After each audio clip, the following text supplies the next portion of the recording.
नमस्कार मित्रांनो, सावळ्याची जणू सावली पुढील प्रोममध्ये ऐश्वर्या सगदिवशी खूप वाईट वागते. ती तिचे फ्रेंडचे काय स्वतःचे सँडल त्याला पुसायला लावते.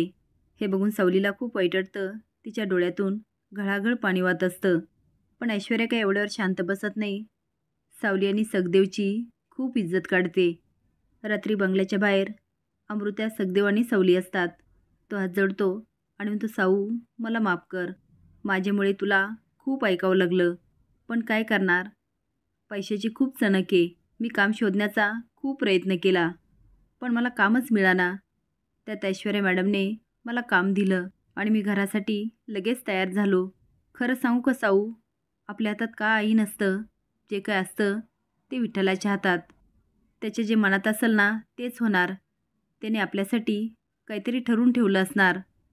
साऊ म्हणते, दादा म्हणतो ते अगदी खरं आहे. आपल्या हातामध्ये काही नसतं. हे सगळं जे घडून आणतो तो पांडुरंग.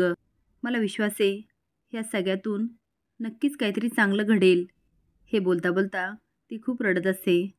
अमृताला दोघांची खूप कीव येते. ती आता रडत पटकन सावलीला मिठी मारते. सगदेवला मात्र खूप रडायला येतं. इकडे मात्र जगन्नाथकडून देवासमोर सावलीची सगळी कहाणी येते आणि आपण आता आपल्या सिस्टरची मदत करायची हे देवा ठरवतो.